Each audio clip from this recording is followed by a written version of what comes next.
It's once again September, which means that a new version of iOS is headed to millions of iPhones, iPads, and iPod Touches around the world. This time it's iOS 9, and it brings a familiar look with a handful of new features.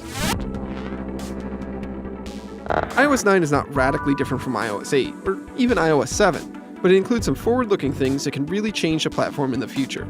Let's start with how iOS 9 looks. Frankly, there's not much different here.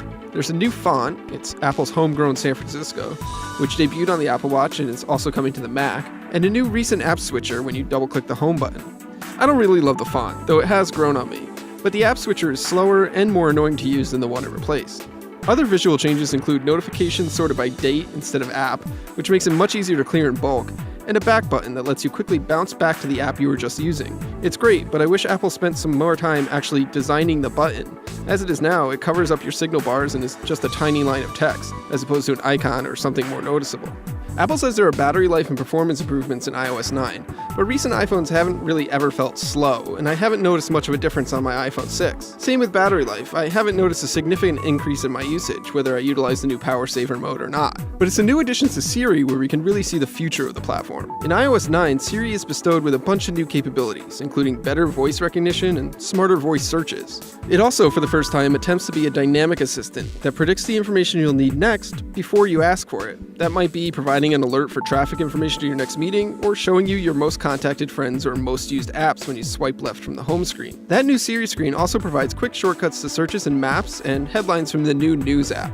To get the most of any of these new features, you really have to use Apple's native apps, such as Mail or Calendar. And you also have to rethink how you're using your iPhone. Instead of swiping through pages of apps, tapping to open a folder, opening an app, and then finding what you're looking for within that app, it can be easier to rely on Siri and Apple's predictions to find what you're looking for much quicker. Siri's advances are nice, but they don't feel quite like the future yet. In the weeks I've been using the new platform, I haven't really changed how I use apps or navigate the device. I still mostly use Siri to set my alarm for the next morning, and since I prefer third-party apps such as Microsoft's Outlook to Apple's Mail or Calendar, I don't see the smart predictions all that often. But I can see where the next iteration on this idea, perhaps integration of Siri's new intelligence with third-party apps, could change how I use my iPhone. Over on the iPad, there are more significant changes, if you happen to have a fairly new iPad at least. The iPad is finally getting true multitasking features in iOS 9, including running two apps side by side in a split screen. There's also a picture-in-picture option for watching video while doing something else, and a feature that lets you temporarily slide one app over another to quickly check something before getting back to the task at hand.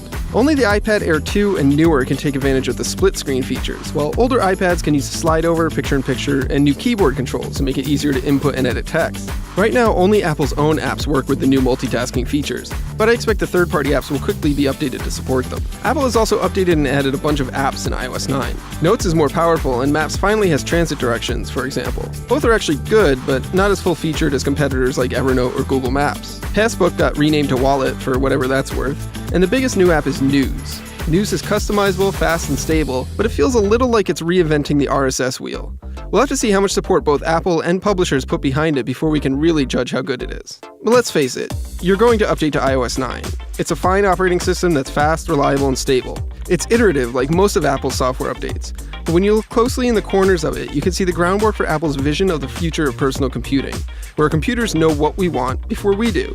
It's not quite there yet, but eventually that groundwork will become a skyscraper, and iOS 9 is that first brick.